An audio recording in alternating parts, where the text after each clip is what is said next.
estamos aquí listos para comenzar con este tema. Este sería el tercer tema de la serie que hemos planteado, anunciado. Se llama Los Pactos Bíblicos. Y es un tema que no se enseña mucho, creo, pero que vale la pena tener en cuenta a la hora de determinar lo que Dios está haciendo con la nación de Israel, con la iglesia, lo que va a hacer en el futuro y qué importancia tiene esta temática de los pactos bíblicos para nosotros hoy día. Esta presentación no tiene, digamos, un material preparado. Lo incluimos como teníamos que tener 2 temas para hoy, así que no van a tener un material escrito, pero como va a estar después la grabación, ahí pueden tomar nota de lo que ahora se les pueda escapar. Los pactos bíblicos. Hoy día me puse de corbata porque hace frío nomás, para abrigarme aquí. Hace bastante frío, la verdad. Bien, no sé si han oído esta temática, los pactos bíblicos. Pusimos ahí como subtítulo los compromisos inalterables de Dios. Y lo primero que uno hace justamente es comenzar por las definiciones. Vamos a definir en la Biblia, en el idioma, qué es un pacto. Bien, en primer lugar, tenemos allí una palabra hebrea, la palabra berit. Esa palabra significa pacto, alianza, convenio, acuerdo, confederación. Lo más probable, dice el diccionario Vine, donde aparece esto, es que este nombre se derive de la raíz acádica que significa encadenar o poner grillos. Entonces tiene que ver con algo que afianza, algo seguro, algo firme, algo inviolable. En su trasfondo esta palabra significa eso. Karat berit es la expresión que usan cuando hombre y hombre hacen un pacto, un acuerdo. Por ahí en Génesis 26 se encuentra eso, karat berit, y tiene que ver nuevamente con esos acuerdos que se hacen. En la Septuaginta, más bien, en su utilización en la Septuaginta, es traducción de un término hebreo que significa pacto o acuerdo, de un verbo que significa cortar o dividir. Así que esa palabra cortar, dividir, va a aparecer en nuestro texto cuando entremos ya a los pactos bíblicos como tal. En el Nuevo Testamento, para pacto, la palabra que se usa es diátheke. Diátheke significa primariamente un otorgamiento de propiedad mediante un testamento o por otros medios. Así que se otorga algo en propiedad de quien la recibe, y generalmente a través de un testamento o por otros medios, dice la definición Vine. Por eso tenemos Nuevo Testamento, Antiguo Testamento, lo que es nuestra división en la Biblia. No implica por sí mismo, dice, la idea de una obligación mutua, sino que mayormente significa una obligación asumida por una sola persona, que la otra persona acepta, obviamente. Siempre que se va a hacer un acuerdo, alguien tiene que proponer algo y el otro estar en acuerdo o desacuerdo antes de estrechar la mano. Por eso es que esta obligación radica principalmente en quien hace ese acuerdo, ese pacto. Muy bien, aquí hay algo muy interesante nuevamente del hebreo, de las raíces más antiguas. Recuerden que cada letra hebrea tiene el nombre de algo. Esa es la B, la Resh, la Yod, la Tab. Esa es la Bet, Berit. Y Berit es la palabra que se usa para casa. Entonces, casa es el primer concepto. Bueno, hay valores numéricos para cada letra también. La Resh tiene que ver, o Reish, con Rosh, que significa cabeza. Interesante esto y sumarlo después. Y la Yod tiene que ver con el brazo, con la fuerza, con el poder. Y por último, la letra Tav tiene que ver con la palabra señal. En Ezequiel capítulo 5 hay una descripción bien interesante de cómo se marcan algunos que van a ser librados de un juicio, parecido a lo que pasa en Apocalipsis 13 cuando se marca a otros, que lo hace el anticristo. Y la letra que se pone para marcar es esta letra, la letra Tav o T para nosotros. Muy interesante el dibujo en todo caso. Así que miren lo que es un pacto. Tiene que ver con una casa, con una descendencia, una familia. Tiene que ver que ese pacto se hace con la cabeza de la casa. Así que cada uno de los pactos va a estar apuntando y siendo ofrecido o pactado, por decirlo así, con una persona, una cabeza. Y ya van a ver eso. Yod es la firmeza de ese pacto que no se revoca, no se elimina. Y una señal. Siempre para cada pacto hay una señal. Por ejemplo, el pacto de Noé, ¿cuál fue la señal? ¿Se acuerdan? El arco iris, muy bien. El Señor hizo un pacto con Noé, con la humanidad, de nunca más destruir la tierra de esa manera, y puso por señal un arco iris. Entonces, atendiendo a estos conceptos es que es la modalidad en que vamos a presentar nuestro estudio. Entonces tenemos en la Biblia al menos 5 pactos. A usted le van a faltar algunos seguramente, pero ya les explico más adelante.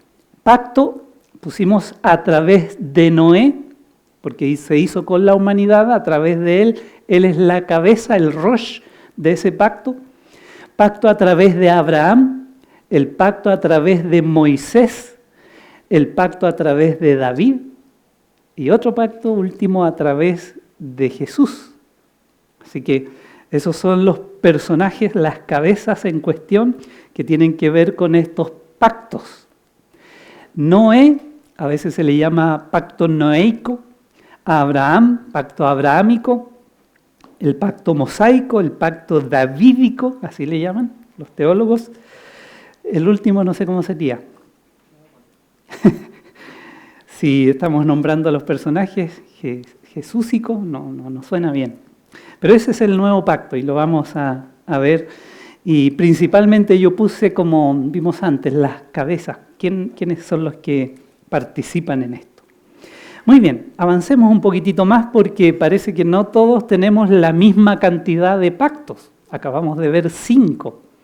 Algunos tienen 8 pactos, otros tienen menos, tienen 3, 6, la mayoría tiene 7 para que cuadre con el número 7. ¿Y por qué ocurre eso? Miren aquí un poquitito. Tenemos los pactos bíblicos, atrás hay una cruz y una bandera israelí, y está el pacto sinaítico, porque el pacto de Moisés, o a través de Moisés, se celebró en el Sinaí.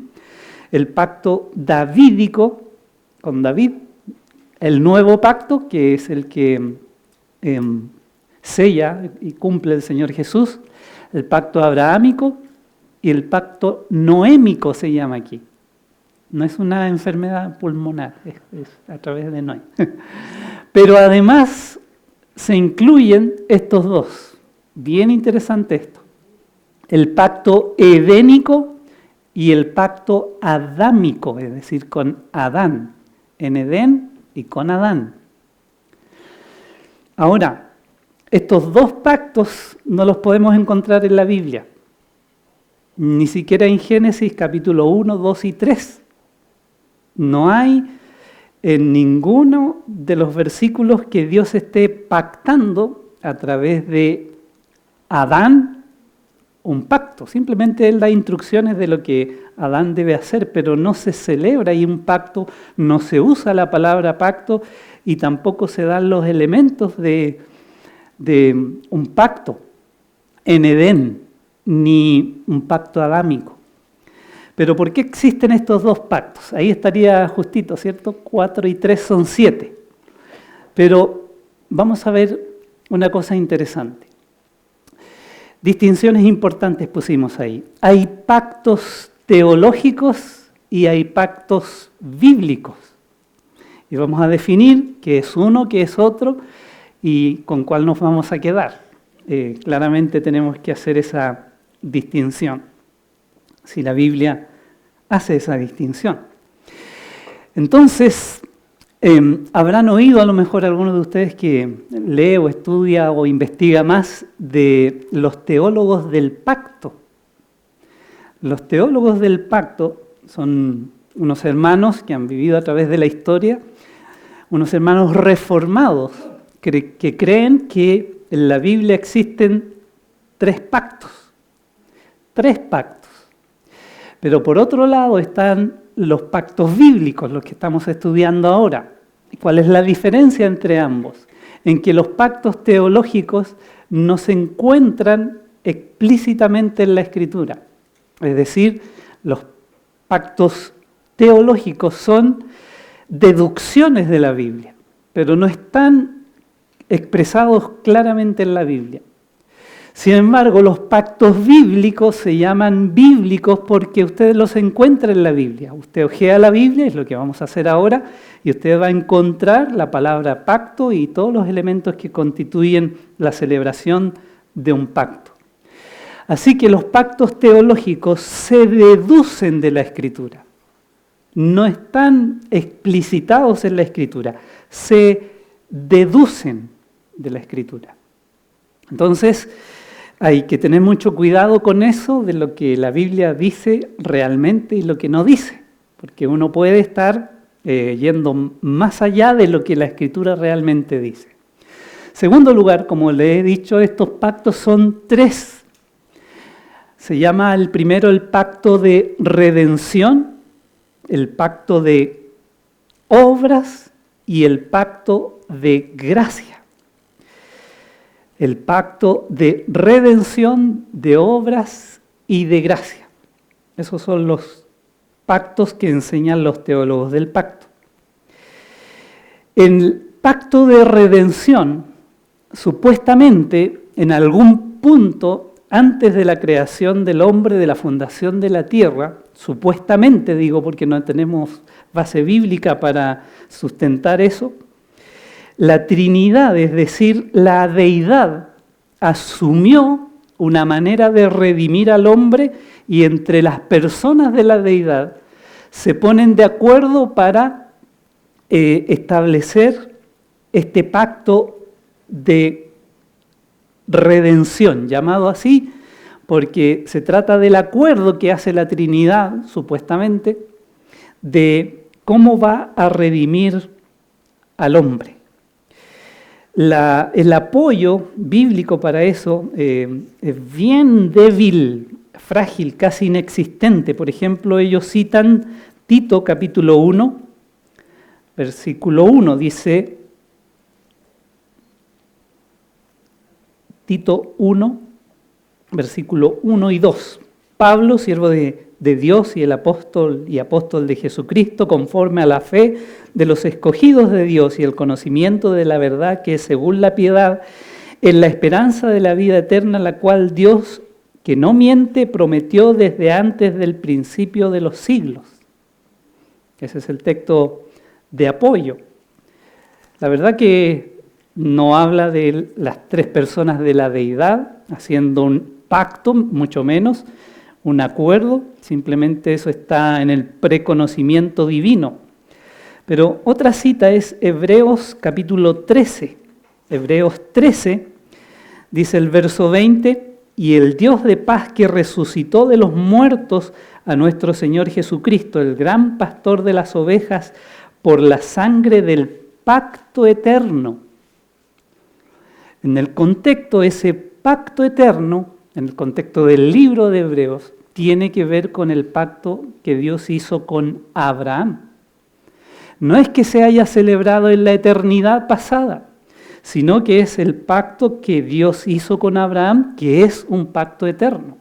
Usted tiene que leer los salmos, Salmo 89, por ejemplo. Quizás podamos tener tiempo de revisar algo de eso.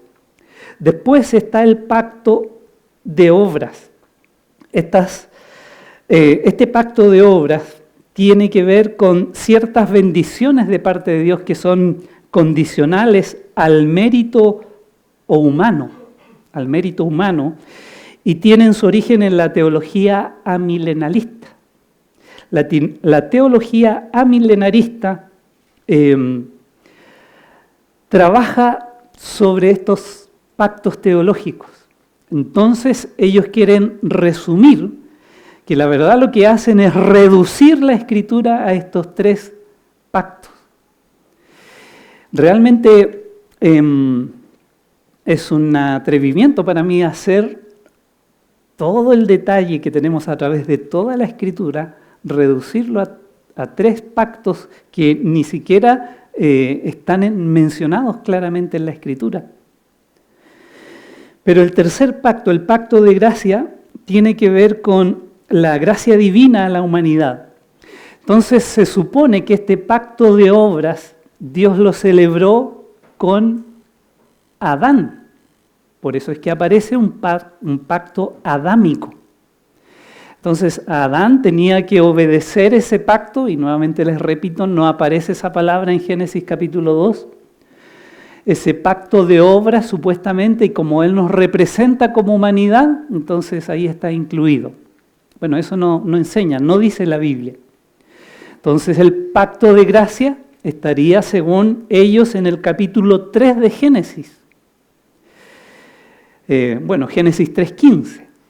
Sin embargo, allí no se indica de ninguna manera que esas indicaciones, esa promesa de un Salvador, de un Redentor, sea realmente un pacto de gracia. Obviamente refleja la gracia de Dios, pero no como pacto.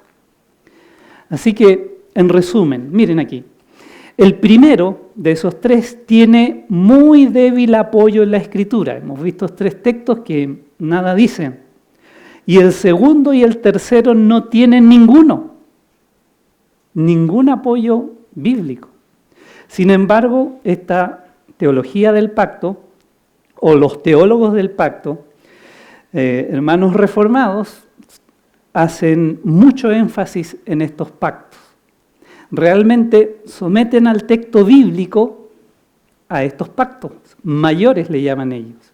Entonces, en base a eso, acomodan todo lo que van encontrando a través de la Escritura. Bueno, eso no se hace. No podemos imponer nuestra teología, por muy linda que sea, muy buena que sea, podemos imponerla al texto. No podemos. El texto tiene que hablar por sí solo y enseñarnos, no nosotros aplicar al texto algo que nosotros creemos que dice. Entonces esta teología es muy reduccionista, no tiene en cuenta la inspiración verbal y plenaria de la Escritura. En cambio, los pactos bíblicos aparecen claramente en la Escritura y los vamos a revisar uno a uno. En segundo lugar, ya hemos dicho, son 5. Si hablamos en esos términos de los teólogos, noéico, abrahámico, mosaico, pacto davídico y pacto nuevo o nuevo pacto.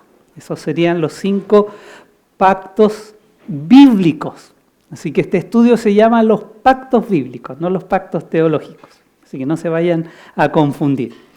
Estos pactos tienen apoyo bíblico definido, concreto y confirmado en varias escrituras. Así que no podemos dudar ni desplazar estos pactos.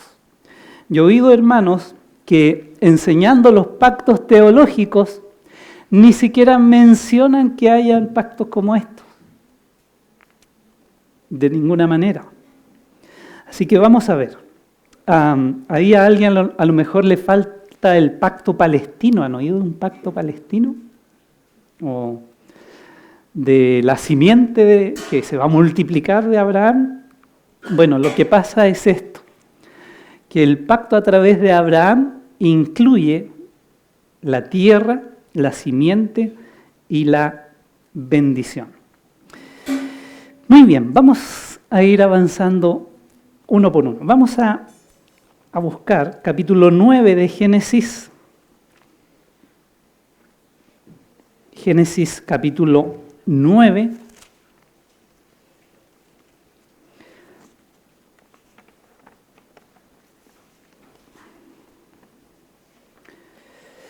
Y vamos a ir viendo uno a uno. Recuerden que Dios ha destruido la tierra con un diluvio.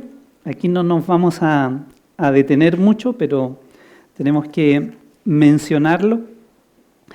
Y en el capítulo 9 el Señor hace un pacto y lo menciona varias veces. Podemos buscar ahí en el verso 8. Y habló Dios a Noé y a sus hijos con él, diciendo: he aquí, yo establezco mi pacto con vosotros y con vuestros descendientes después de vosotros. Capítulo 9, verso 8. Versículo 9. Nos dice que este pacto es con vosotros, Noé y su familia, y sus descendientes. ¿Y quiénes son sus descendientes? Toda la humanidad.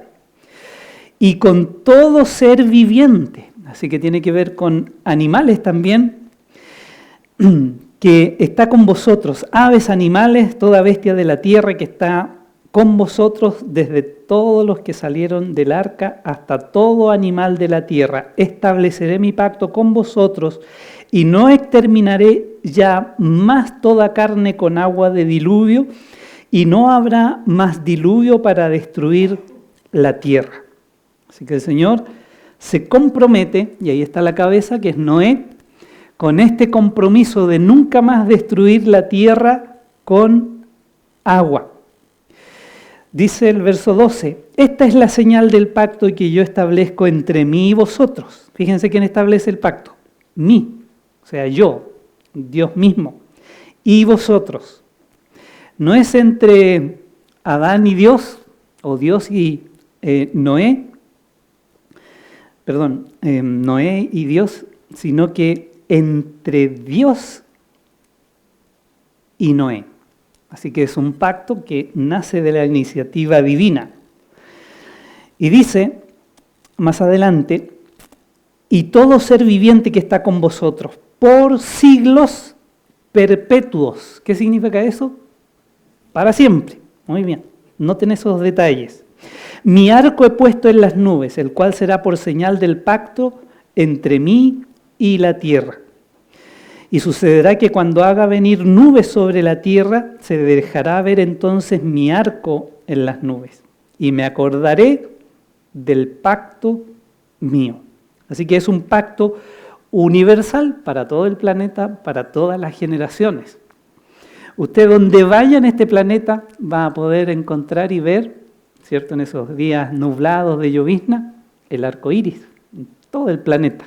Así que el Señor se sigue acordando de su pacto. Así que tenemos allí la escritura definida, capítulo 9, 1 al 18. Este pacto asegura que la tierra nunca más volverá a ser destruida por un diluvio, por agua. Pero el Señor no ha dicho nada de fuego. Ese es el detalle. Este es un pacto incondicional. ¿Qué tenía que hacer Noé para que se cumpla el pacto? Nada, solamente escucharlo. Dios se compromete unilateralmente con él. Esos detalles son importantes al final, cuando hagamos el resumen. Bueno, vamos a ver el pacto a través de Abraham. Génesis capítulo 12.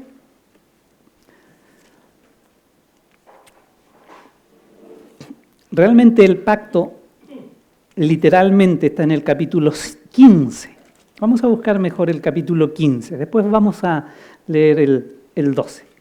Siempre que pensamos en Abraham y el pacto, siempre nos vamos al 12. Pero el 15 está tremendo. Dice, después de esta guerra que tuvo Abraham con unos reyes ahí para liberar a su sobrino Lot, el Señor se le aparece, le dice, no temas, yo soy tu escudo y tu galardón será sobremanera grande. 15:1.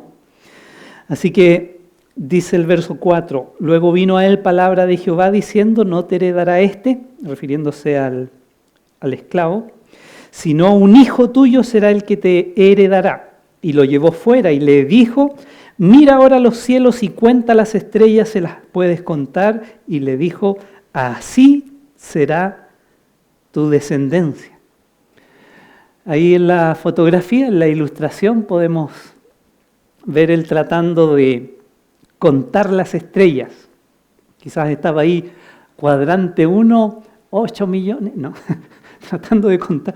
Imposible. El Señor le dice, tu generación, tu descendencia va a ser tan grande en multitud como las estrellas. Bueno, sigue el relato y dice el Señor en el 9, tráeme una becerra de 3 años y una cabra de 3 años y un carnero de 3 años, una tórtola también y un palomino. Y tomó él todo esto y lo partió por la mitad y puso cada mitad una enfrente de la otra, mas no partió las aves. ¿Se acuerda lo que significaba pacto? Cortar, dividir. Y descendían aves de rapiña sobre los cuerpos muertos y Abraham las ahuyentaba. Mas a la caída del sol sobrecogió un sueño a Abraham y aquí que el temor de una grande oscuridad cayó sobre él. Entonces Jehová dijo a Abraham, ten por cierto que tu descendencia morará en tierra ajena y será esclava allí y será oprimida 400 años ahí en Egipto.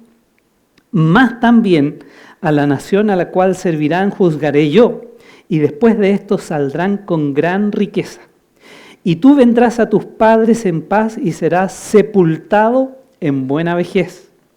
Y en la 4ª generación, 400 años, volverán acá, porque aún no ha llegado a su colmo, al límite máximo, la maldad del amorreo hasta aquí. Entonces, ¿cuándo Israel vuelve a su tierra? Cuando la maldad del amorreo llegue a su colmo. Y sucedió que puesto el sol y ya oscurecido, se veía un horno humeante y una antorcha de fuego que pasaba por entre los animales divididos. Así se cortaba el pacto. En aquel día hizo Jehová un pacto con Abraham. Fíjense, ¿quién hace el pacto con quién? Jehová ofrece algo y el receptor es Abraham. Abraham. Así que es un pacto hecho por Dios, diciendo, a tu descendencia daré esta tierra, desde el río de Egipto hasta el río grande, el río Éufrates. Así que Dios hace un pacto con Abraham que tiene que ver con su descendencia, que tiene que ver con semilla, con su simiente, y tiene que ver con bendición. Ya vamos a ver en qué consiste eso, en una manera más definida más adelante. Por ahora lo vamos a dejar ahí. Jehová hace un pacto. Hay una cabeza, hay un acuerdo. Otra vez tenemos aquí un pacto que asegura varias cosas. Esto es un resumen de los capítulos 12 al 15. ¿En qué consiste entonces? Este pacto asegura bendición, simiente numerosa y la posesión de la tierra a la simiente de Abraham. Recuerden que en este punto Abraham no tiene hijo, no tiene descendencia, ni tiene tierra, no tiene nada. Y el Señor le ofrece esa descendencia, esa bendición grande, y le ofrece también la tierra. Esta tierra te daré. Así que ahí vamos conociendo y avanzando con los pactos. Antes de ir al siguiente, este pacto también es incondicional. Él recibe de Dios este ofrecimiento, él solo escucha lo que Dios va a hacer. Está implicada la fe en el versículo 5, así será tu descendencia, y 6, y creyó a Jehová y le fue contado por justicia. Así se justifica todo creyente en la Biblia, a través de la fe. Le fue contado por justicia, no como mérito para que ese pacto se cumpla. Eso hay que aclarar y especificar muy bien. Bien, sigamos adelante porque después vamos a retomar eso de Abraham. Hay otro pacto a través de Moisés. Vamos a buscar Éxodo capítulo 19.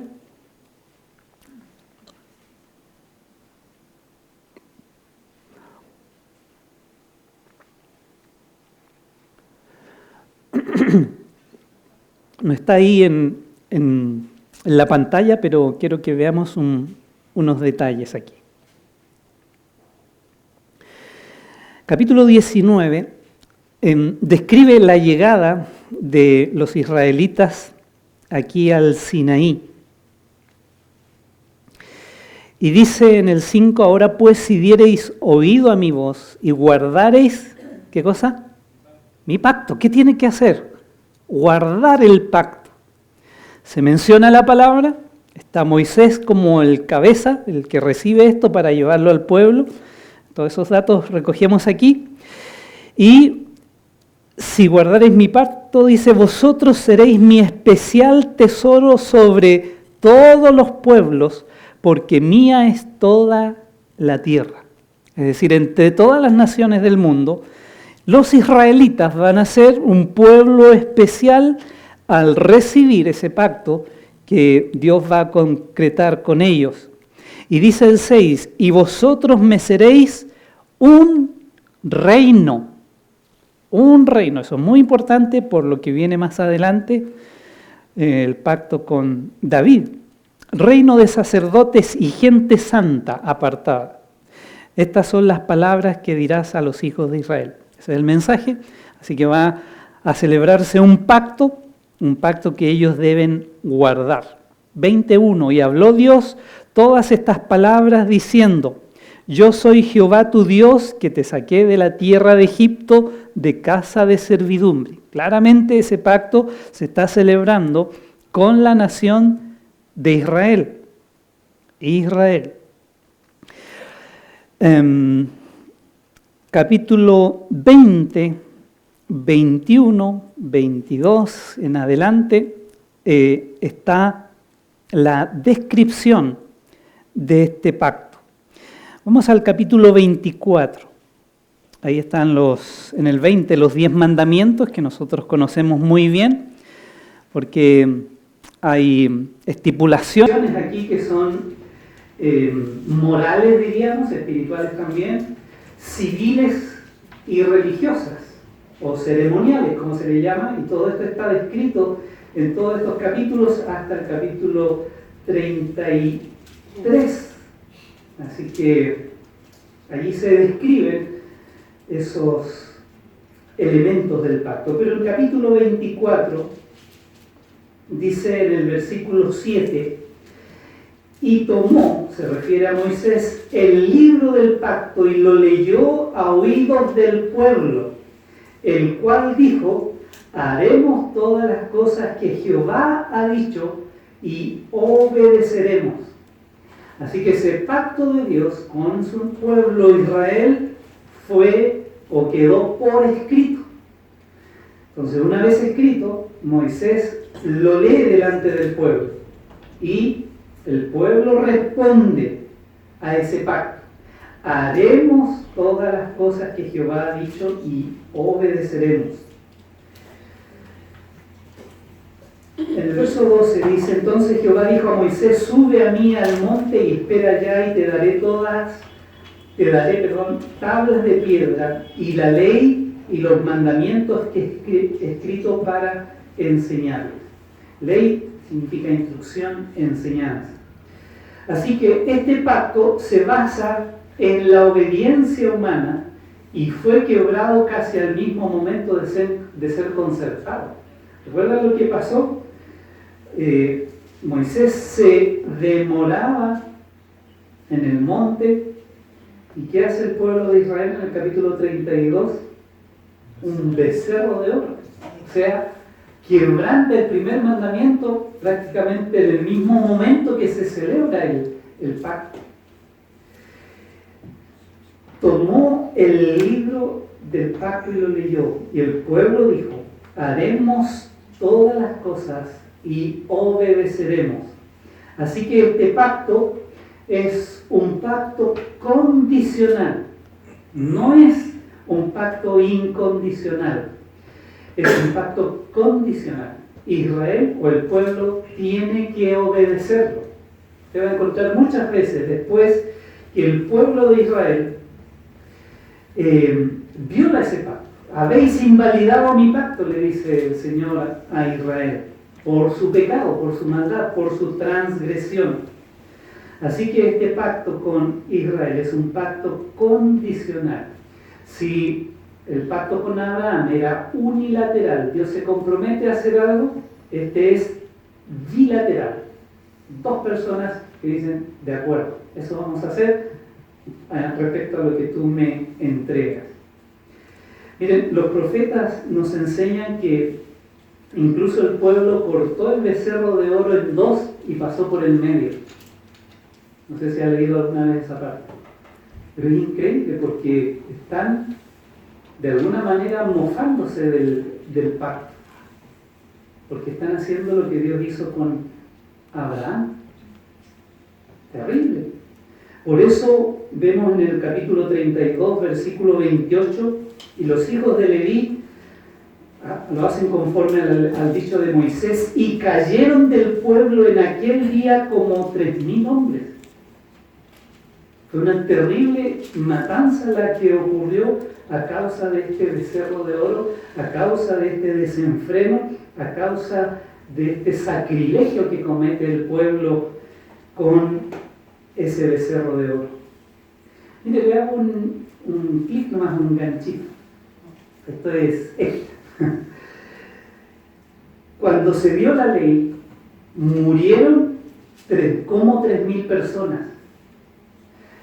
Cuando viene el tiempo de la iglesia en Hechos capítulo 2 y viene el Espíritu Santo, que es lo contrario a la ley, a las obras, ¿qué pasó ahí? ¿Se acuerdan?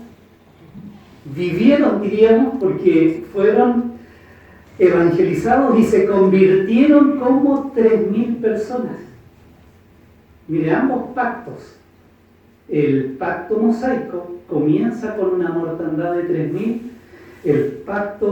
El nuevo pacto comienza con la resurrección espiritual, diríamos, de 3,000 personas. Es un interesante detalle en la Biblia. Bueno, sigamos aquí. El pacto a través de David. Vamos a buscar aquí, segundo libro de Samuel, capítulo 7. Esa es la escritura, segundo de Samuel 7.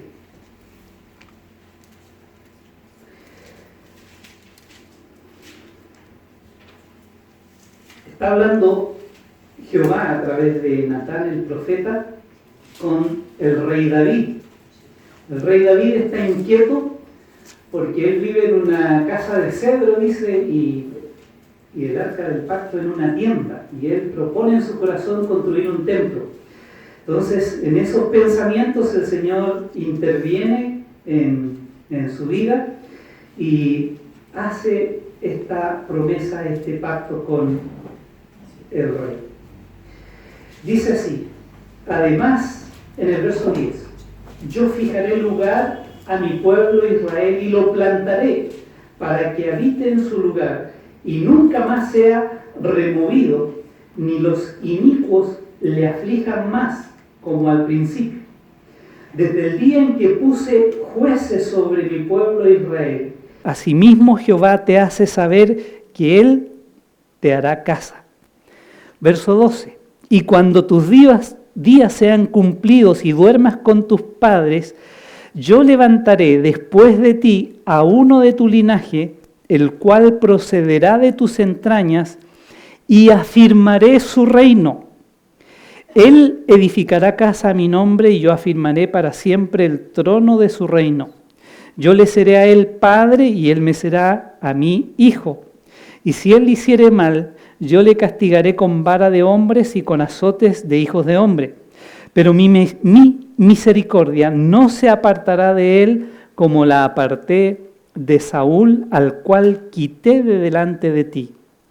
Y será, mire este texto, será confirmada tu casa, tu reino, ¿para cuándo?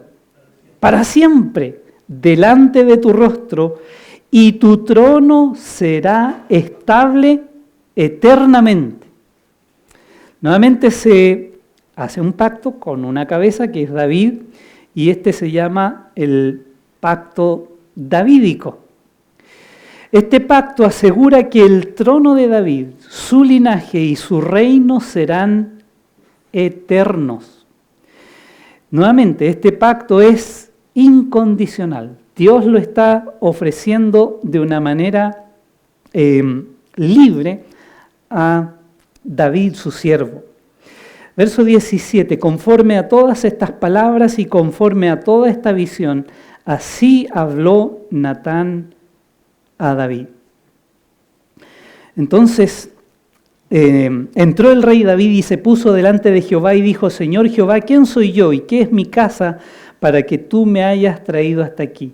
Y aún te ha parecido poco esto, Señor Jehová, pues también has hablado de la casa de tu siervo en lo porvenir. Así que eso no iba a ocurrir con él, pero el pacto se hizo a través de él. Cuando David, en el mismo segundo de Samuel, porque ustedes están echando de menos la palabra pacto. ¿Ah? ¿Y dónde está la palabra pacto? Segundo de Samuel, capítulo 23. Él está muriendo ya. David está en sus últimos momentos y está diciendo sus últimas palabras. Segundo de Samuel 23. Y dice el 23:1, estas son las palabras postreras de David. Dijo David, hijo de Isaí, y él comienza a hablar. Y en el versículo 5 dice: no es así mi casa para con Dios. Sin embargo, Él ha hecho conmigo, ¿qué cosa? Pacto. Ahí está la palabra, claramente especificada, y tiene un adjetivo. Y el adjetivo es que ese pacto es perpetuo, para siempre.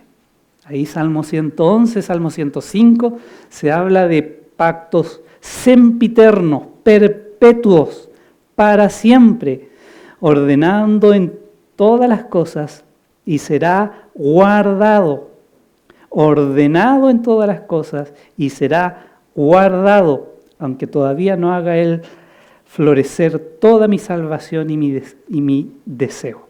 Así que eso está para el futuro. Es un pacto perpetuo, es un pacto incondicional. No hizo nada David para merecer ese pacto, simplemente lo escuchó y vemos en el texto que él entra a la presencia de Dios y da gracias.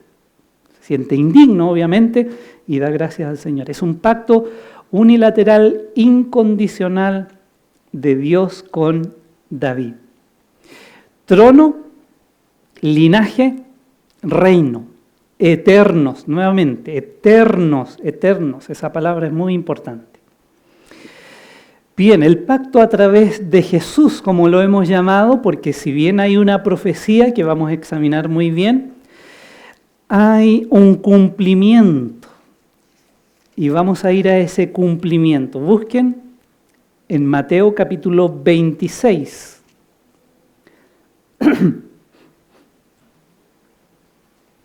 Seguramente cada primer domingo del mes ustedes recuerdan este pacto. Mateo 26, versículo 26. Dice allí, esta es la cena del Señor, era el primer día de la fiesta de los panes sin levadura, y ahí ocurren algunas cosas, pero dice el verso 26, y mientras comían, tomó Jesús el pan y bendijo y lo partió y dio a sus discípulos y dijo: tomad, comed, esto es mi cuerpo. Y tomando la copa y habiendo dado gracias, les dio diciendo: bebed de ella todos. Mateo 26, 27, 28 ahora. Porque esto es mi sangre del nuevo pacto. El nuevo pacto está celebrándose aquí, que por muchos es derramada para remisión de los pecados. Así que hay un nuevo pacto que está celebrado en la cabeza federal, que es el Señor Jesucristo, de este pacto, porque a través de Él es que ocurre la remisión de los pecados y su sacrificio, a través de Él y su sacrificio. Y dice que es el nuevo pacto. Está la palabra, el concepto que por muchos, no por todos, por muchos es derramada, y dice para remisión de los pecados. ¿Usted sabe qué es la palabra remisión? Esa palabra remisión significa perdón, significa liberación, es decir, redención. Así que este pacto es el nuevo pacto. Este nuevo pacto asegura la provisión para el perdón y la limpieza de los pecados por medio de la sangre de Jesucristo. Entonces es lo que allí se celebró. Y dijo en el 29, y os digo que desde ahora no beberé más de este fruto de la vid hasta aquel día en que lo beba nuevo con vosotros en el reino de mi Padre. Bueno, Jesucristo parece que no es amilenialista, porque está esperando un futuro reino donde va a beber. Eso es lo que dice. Así que el nuevo pacto aquí por muchos es derramada. Esa sangre del Señor. Este pacto es también incondicional.